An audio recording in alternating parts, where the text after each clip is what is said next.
शाहजहांपुर की तहसील कलान के समाधान दिवस में आम आदमी पार्टी की प्रदेश सचिव व वरिष्ठ समाज सेवी तारा यादव ने उपजिलाधिकारी कलान महेश कैथल को ज्ञापन सौंपकर क्षेत्र में घूम रहे आवारा गौवंशों को गौशाला में भिजवाने व भूमाफियाओं द्वारा जमीनों पर किए गए अवैध कब्जे के संबंध में ज्ञापन सौंपा है। सौंपे गए ज्ञापन में उन्होंने कहा है कि शाहजहांपुर जिले में आवारा पशुओं का आतंक बरकरार है, जिसको लेकर किसानों को काफी दिक्कतों का सामना करना पड़ रहा है। किसानों को अपनी फसल बचाने के लिए रातों में जाकर चौकीदारी करनी पड़ रही है। उन्होंने गांव-गांव गौशाला बनवाने व छुट्टा आवारा घूम रहे पशुओं को गौशाला में भिजवाने की मांग की है। इसके साथ ही उन्होंने नगर पंचायत कलान में भूमाफियाओं द्वारा सरकारी जमीनों पर किए गए अवैध कब्जे को जनहित में खाली करवाने की भी मांग की है। उन्होंने प्रशासन को चेतावनी दी है कि उपरोक्त समस्याओं का समाधान एक सप्ताह के अंदर नहीं हुआ तो आगामी 16 जनवरी से नगर पंचायत कलान में नायक जदुनाथ सिंह की मूर्ति पर माल्यार्पण करने के बाद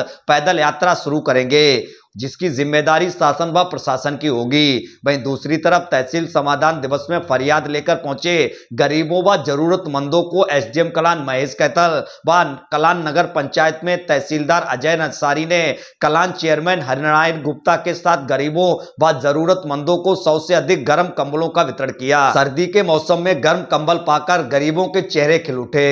की समस्या लेकर आई थी और क्या तहसील समाधान दिवस में दिया? मुख्य समस्या हमारी गाय थी। गाय से किसान इस समय बहुत ज़्यादा ही परेशान है और गाय भी परेशान है ठंड में भूख के कारण।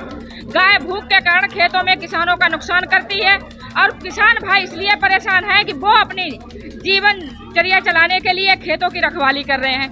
शासन स्तर से हर ग्राम पंचायत स्तर पर गौशाला का निर्माण हो चुका है, लेकिन धरातल पर कहीं पर भी गाय के लिए गौशाला दिखाई नहीं पड़ रही है। इससे पहले जो टीन शेड सरकार ने हर ग्राम पंचायत स्तर पर जो उपलब्ध करवाए थे, तो प्रधानों के द्वारा वो अपने चहेतों को टीन शेड उपलब्ध करवाए गए हैं। कहीं पर भी गाय उसमें एक भी कहीं पर गाय बंधी नहीं दिखाई पड़ रही है। अधिकारी कहते हैं कि छुट्टा गौवंश है ही नहीं।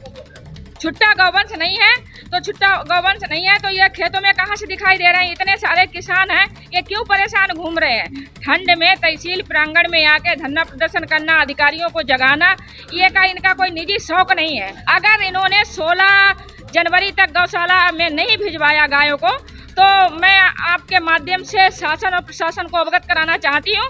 हमारी कलान तहसील प्रांगण से पैदल यात्रा मेरी माननीय मुख्यमंत्री के दरबार तक होगी और जब तक गौशाला का निर्माण हर ग्राम पंचायत स्तर से नहीं हो जाएगा तब तक ये आंदोलन। हमारी नगर पंचायत कलान में 9 तालाब हैं और 3 भूमाफियाओं द्वारा कब्जा किया गया है गोदामों की जगह पर। उसके लिए हमने आंदोलन की शुरुआत की है। 9 तालाब कब्जा मुक्त हमें कराने हैं और जो खाद गोदाम पर जो भूमा माफियाओं द्वारा कब्जा है उन पे मुझे कार्रवाई करवानी है। बस मेरा कोई निजी मैटर नहीं है। मुख्यमंत्री कहते हैं भूमाफिया ही नहीं है यहाँ। यही तो मुझे मुख्यमंत्री जी को अवगत कराना है। कलयुग के भगवान माननीय मुख्यमंत्री योगी आदित्यनाथ जी से मेरा अनुरोध है कि ये जो 9 तालाब कलान में है उन पे बुलडोजर कब चलेगा।